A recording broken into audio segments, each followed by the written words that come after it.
Halo sobat, ketemu lagi. Semoga kabar baik ya. Sinopsis kali ini dari film yang memenangkan 8 penghargaan. Film Incandescence dirilis pada tahun 2010 bercerita tentang pencarian anggota keluarga akibat perang di Timur Tengah.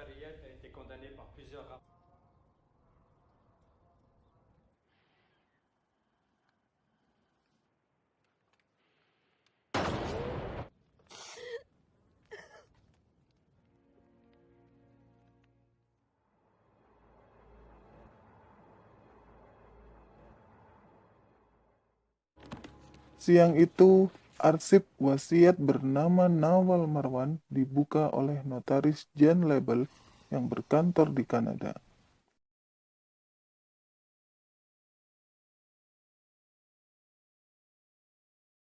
Dulunya, sebelum meninggal, Nawal bekerja sebagai sekretaris label. Dalam arsip wasiat ada surat dan 3 amplop untuk Testament de anak Noël kembarnya Marwan. Simon Marwan dan Jane Marwan. Surat itu membahas pembagian harta dan proses Jeanne et permintaan Simon penguburannya Tous mes avoirs pada seront Jane partagés Label entre les Joux, yang tanpa peti mati dan enterre-moi. telanjang serta Mon nom tanpa gravé batu nulle nisan part. karena Enterrez-moi sans janji-janjinya cercueil, yang belum nu ditepati. épitaphe pour ceux qui ne tiennent pas leurs Amplop yang promesses. diberikan ada 3, Cette yaitu enveloppe untuk est ayah, destinée saudara, dan mereka sendiri.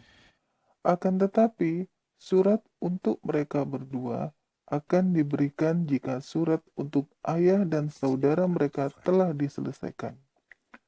Dan jika janji itu telah ditepati semua, maka batu nisan serta nama akan dipasang di makam Nawal Marwan. Jane tiba-tiba marah karena setahu mereka berdua, ayah mereka mati saat perang dan juga tidak mempunyai saudara. Akan tetapi, label bersikeras semua ini adalah bagian dari wasiat ibu mereka. Dan juga Jane diberikan paspor serta kalung salib dari mendiang Nawal oleh label.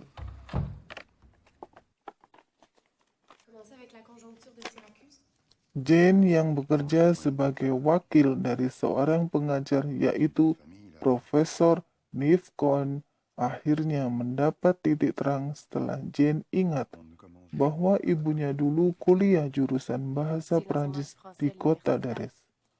Kebetulan, Neve mempunyai kawan bernama Haidar yang mengajar di universitas tersebut. Neve pun menyuruh Jane agar cuti dan menemui Haidar untuk mencari informasi tentang ibunya di Timur Tengah. Dan flashback masa lalu Nawal Marwan pun dimulai. Terlihat ada wanita berlari untuk menemui seseorang. Itu adalah Nawal dan Wahab yang merencanakan untuk kabur. Dan ternyata mereka berdua telah dihadang oleh Basim dan Nicholas. Mereka berdua adalah saudara Nawal yang tidak terima jika kakaknya berhubungan dengan pengungsi muslim bernama Wahab dan juga telah menghamili Nawal yang dari keluarga Kristen. Wahab pun dibunuh dan hampir saja Nawal juga dibunuh karena telah mempermalukan keluarganya. Akan tetapi, nenek mereka keluar untuk mencegahnya.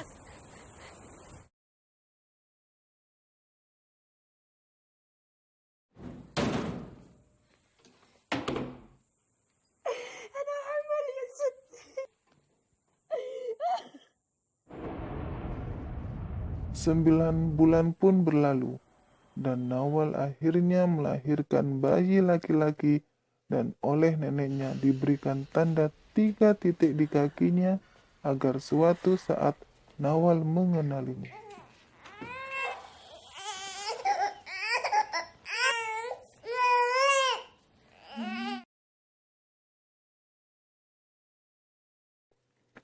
Karena bayi itu harus ditaruh di panti asuhan agar tidak menjadi aib keluarga, dan dibawalah bayi itu ke panti asuhan sebelum ada yang mengetahuinya. Lalu neneknya menyuruhnya untuk kuliah di kota Dares, serta tinggal di rumah paman Karbel.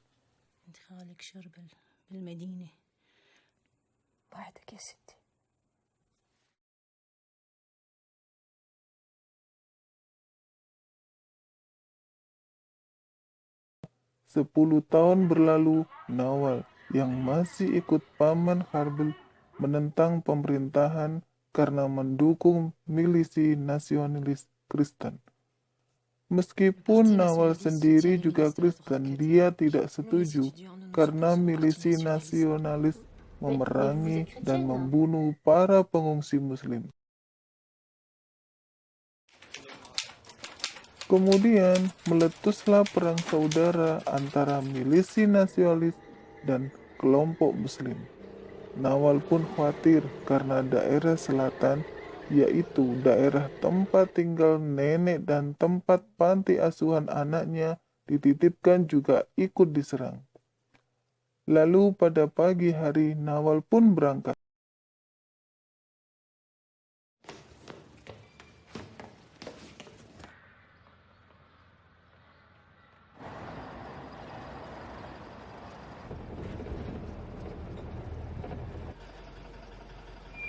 Setelah sampai di daerah selatan, para warga sipil sudah banyak yang mengungsi.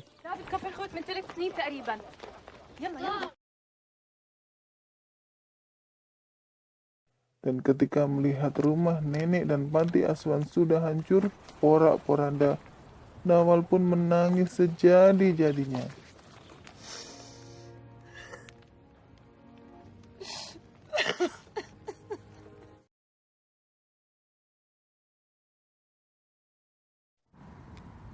Lalu pencarian dilanjutkan ke desa-desa. Nawal menyamar menjadi muslimah dengan melepas kalung salib agar bisa menumpang bus milik orang muslim. Naas bagi mereka karena di tengah perjalanan bus ini dicegat oleh kelompok milisi nasionalis. Mereka semua ditembaki tanpa ampun. Nawal yang selamat bersama seorang ibu dan anaknya keluar dari bus mengatakan bahwa dia Kristen.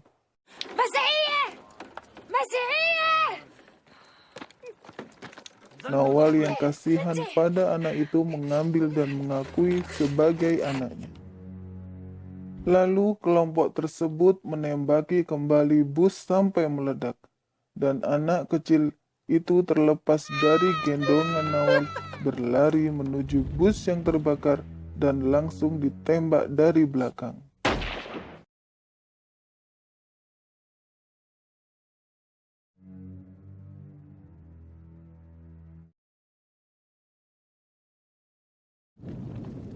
Setelah sampai di desa yang ada puing-puing bangunan yang sudah hancur dan terbakar, Nawal pun marah dan putus asa, dan akan melakukan perlawanan terhadap milisi nasionalis dengan cara bergabung dengan kelompok milisi pejuang Islam. هلا بتحكي انك ضد عدونا. حقد كبير اتجاه الوطنيين. هلا شو رح تعملي؟ اللي أنا تعلمته من هالدنيا.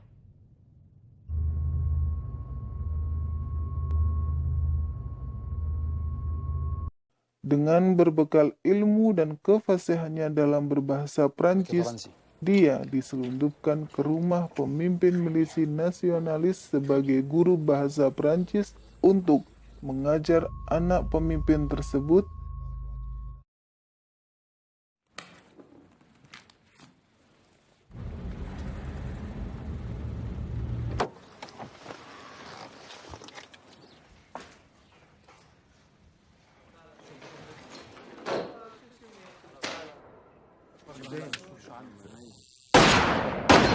Dan akhirnya Nawal menembak pemimpin milisi nasionalis hingga tewas.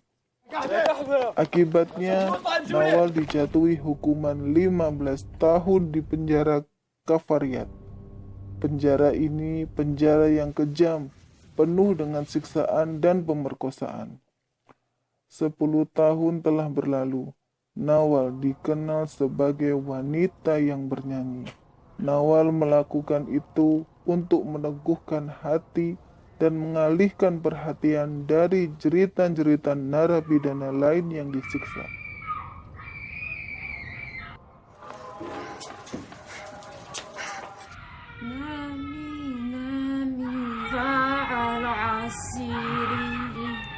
Tak luput juga Nawal mendapat perlakuan yang sama. Dia disiksa dan diperkosa berulang kali oleh Abu Tarek.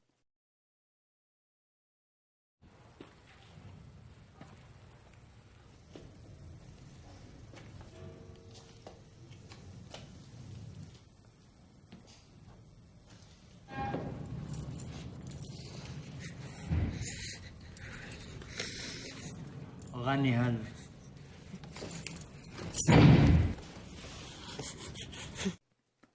Hingga akhirnya Nawal pun hamil. Meskipun sudah berulang kali mencoba untuk menggugurkan, apa daya malah menyakiti dirinya sendiri. Hingga tiba saatnya Nawal melahirkan di penjara.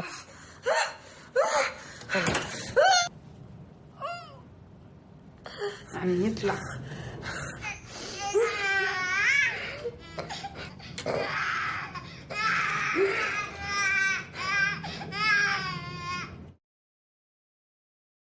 saat penjaga penjara akan membuang bayinya di sungai, dia dihentikan oleh perawat yang membantu proses persalinan Nawal dan meminta untuk mengadopsi bayi tersebut.